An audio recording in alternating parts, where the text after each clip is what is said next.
क्या आप जानते हो पेपाल जो सबसे बड़ी कंपनी है ऑनलाइन पेमेंट की, उसने पेटीएम पे एक केस फाइल किया था और पेटीएम का नाम पेटीएम ही क्यों पड़ा और पेटीएम ने 2022 तक ऐसा क्या लाया जो मार्केट को आगे जाके हिला कर रख देगी। अगर आपको इन सब के बारे में जानना है तो वीडियो को अंत तक देखते रहिए। पेटीएम जो भारत का सबसे टॉप ऑनलाइन पेमेंट ऐप है, जो कि सबसे लोकप्रिय है भारत के शहरों और ग्रामीण क्षेत्रों में, जहाँ पे ये हमें ऑनलाइन वॉलेट सर्विस प्रोवाइड करता है। ये पहली ऐसी कंपनी थी जिसने ई वॉलेट का कॉन्सेप्ट लाया इंडिया में, जहां कस्टमर्स को पैसे रखने के लिए अब बटुआ खरीदने की जरूरत नहीं पड़ती थी। इसके ऑनलाइन वॉलेट में ही अपने पैसे को रख के आप कहीं भी और क्विकली पेमेंट कर सकते हो। इसीलिए जब हम ऑनलाइन वॉलेट की सुविधा के बारे में बात करते हैं तो पेटीएम ही सबसे ऊपर आता है। हम पेटीएम के बारे में रोज ही बात करते हैं कि जैसे आज पेटीएम से कितनों का रिचार्ज किया, आज पेटीएम से मैकडोनल्ड्स के कितने मील बुक किए।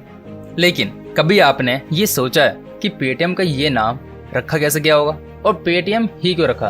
2010 में विजय शेखर शर्मा, जो कि पेटीएम के सीईओ है, जब उनको एक ऑनलाइन पेमेंट सर्विस का आइडिया आया तो उन्होंने इंडिया में मोबाइल पेमेंट सिस्टम की शुरुआत कर दी। हालांकि वो इसको पे थ्रू मोबाइल बुलाते थे, जिसका मतलब होता है मोबाइल के द्वारा भुगतान करना।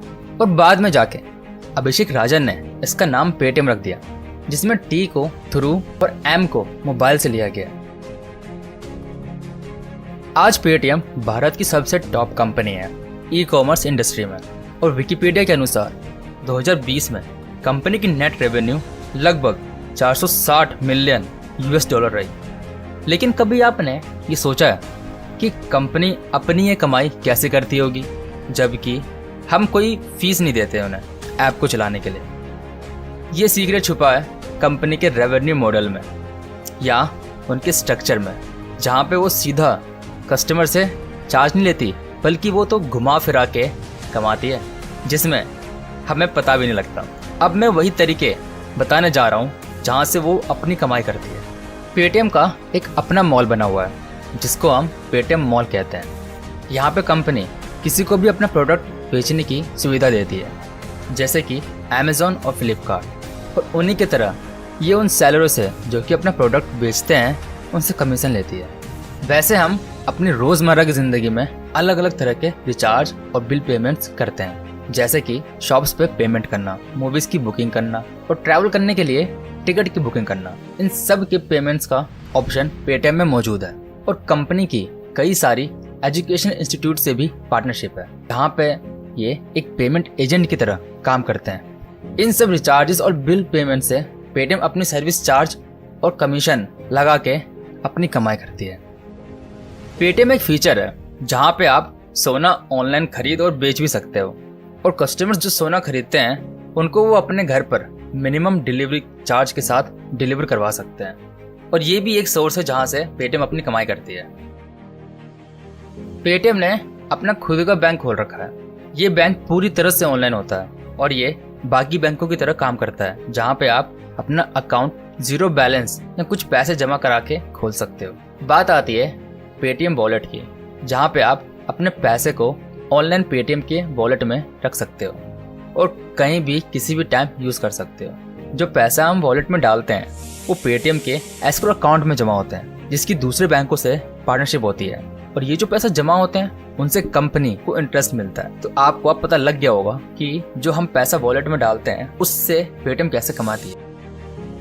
आपको शायद ही पता होगा कि कोविड-19 के दौरान जब हालात बहुत बिगड़े हुए थे, तब पेटीएम ने अपनी ड्राइव चलाई थी, पीएम केयर्स फंड। इस ड्राइव में पेटीएम का हर एक यूजर कम से कम 10 रुपए डोनेट कर सकता था और अभी भी कर सकता है। यहाँ तक कि कंपनी के कर्मचारियों ने भी अपने कुछ महीनों की कमाई फंड में दे दी थी।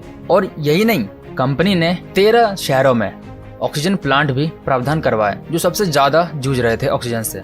और बाद में जाके देश में 21,000 ऑक्सीजन कॉन्सेंट्रेटर्स उपलब्ध भी हुए। जब पेटीएम इंडिया में आया था तब ये उतना पॉपुलर नहीं था जितना आज है। पहले इसमें सिर्फ डीटीएच और मोबाइल के बिल्स पेमेंट करने की सुविधा थी, लेकिन 2016 में जब भारत की सरकार ने 500 और 1000 के नोट बंद किए, तब पेटीएम की लोकप्रियता आसमान छूने लगी, क्योंकि सिर्फ पेटीएम ही सबसे बेस्ट ऐप था पेमेंट करने के लिए। क्योंकि उस टाइम पे 500 और 1000 के नोट तो बंद हो रखे थे, इसलिए लोगों ने पेटीएम यूज करना चालू कर दिया था। और 2017 में पेटीएम पहला इंडिया का एक एप्लीकेशन था जिसने 100 मिलियन डाउनलोड हासिल किए थे अलग अलग ऐप स्टोर्स पर। और इंडिया में ये सबसे बड़ा सक्सेस था कंपनी के लिए। ये बड़ी हैरान कर देने वाली बात है कि पेटीएम एक लौती कंपनी है जिसको दुनिया की सबसे बड़ी e commerce company Alibaba group से फंडिंग मिलती है। 2015 मार्च में जैक मा, जो अलीबाबा ग्रुप के ओनर हैं, उन्होंने $500 मिलियन इन्वेस्ट किया पेटीएम में और वो 30 से 40% स्टेक रखती है अपने पास। अलीबाबा ग्रुप के चीफ एग्जीक्यूटिव ऑफिसर ने कहा कि हम पेटीएम के साथ अपनी पार्टनरशिप बनाए रखने और उनको इनोवेटिव प्रोडक्ट्स और सर्विसेज देते रहेंगे कस्टमर्स के लिए। अलीबाबा धोखाधड़ी को पता लगाने और पूर्ति प्रणाली, जिसको फुलफिलमेंट सिस्टम कहते हैं, उसको बेहतर बनाने के लिए पेटीएम की मदद करती है।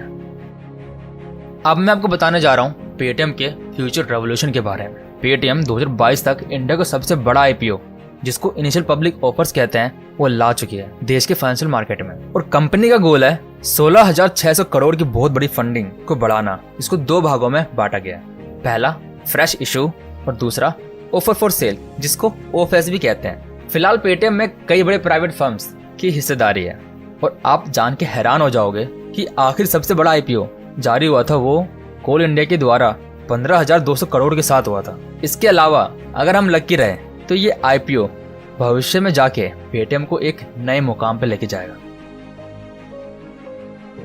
आपने न्यूज शायद सुनी होगी कि 18 नवंबर 2016 को पेपाल ने एक केस दर्ज किया था पेटीएम के अगेंस्ट और उनका मानना था कि पेटीएम उनके लोगों से मैच करता है और दोनों कंपनी का नाम पे से स्टार्ट होता है। तो पेपाल का कहना था कि पेटीएम हमारा ट्रेडमार्क और बिजनेस कॉपी कर रहा है, जो कि ऑनलाइन पेमेंट और ट्रांजैक्शंस है।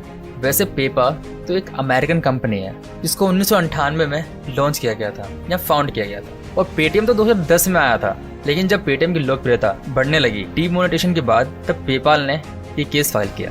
पेपाल को लगा कि लोग दोनों कंपनी के बीच कंफ्यूज हो जाएंगे, लेकिन दिलचस्प बात तो ये है कि वो केस पेटीएम जीत गई, क्योंकि लोग कंफ्यूज ही नहीं हुए और उनको दोनों कंपनी के लोगों का कलर कॉम्बिनेशन समझ ही नहीं आया कि मैच कैसे हो रहा है। और तो और पेटीएम सिर्फ इंडियन कंपनी है जो सिर्फ इंडिया के लोगों के लिए काम करती है, और वहीं दूसरी ओर पेपाल एक अमेरिकन कंपनी है जो सिर्फ अंतर्राष्ट्रीय लेन देन के लिए बनी है।